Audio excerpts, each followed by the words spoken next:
talked a little bit about that origin story of like how the racial equality match campaign came to be. And Kara, you mentioned your background in the nonprofit world. Um, I was also maybe curious to just know for each of you, what did your philanthropic identity look like before Percent Pledge and Table XI started working together versus, what does it look like now, if and how it's changed at all? I know both of you are actively giving on the platform. Would love to just hear sort of your own personal philanthropic stories if you're comfortable sharing. Sure, I can.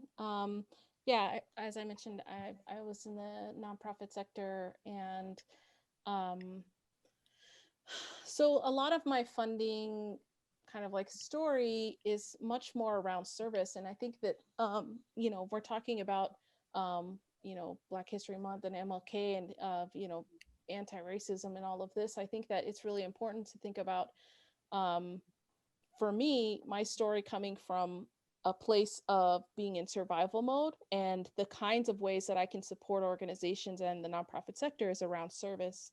And now being in a place in like being in the tech industry, now I have the capacity to support financially. So what does that look like for me? It's a very open question. I'm still developing what that looks like for me financially.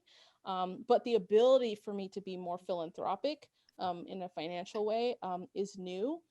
So what I've found Percent Pledge to allow me to do is think about how I'm doing things in a more strategic budget way.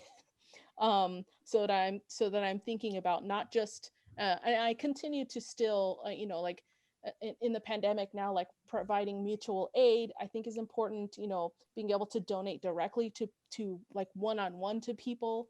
And that's like outside of Percent Pledge, right?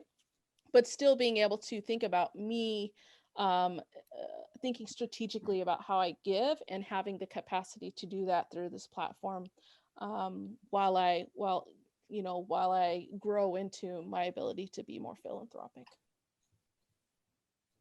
I think for me, my family is steeped in the nonprofit sector.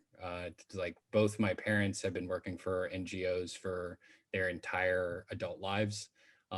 My partner, I guess my wife, is also a someone who works in the nonprofit sector, and she works at the intersection of sustainability and race.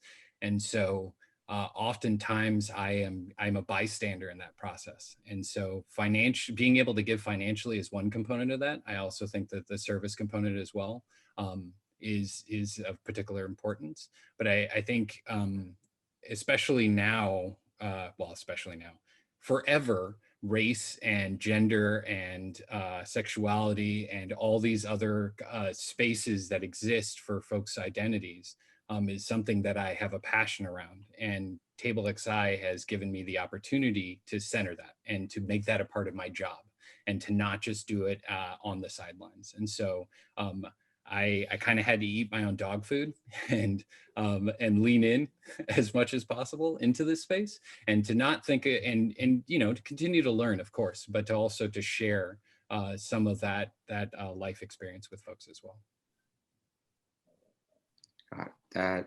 That's awesome.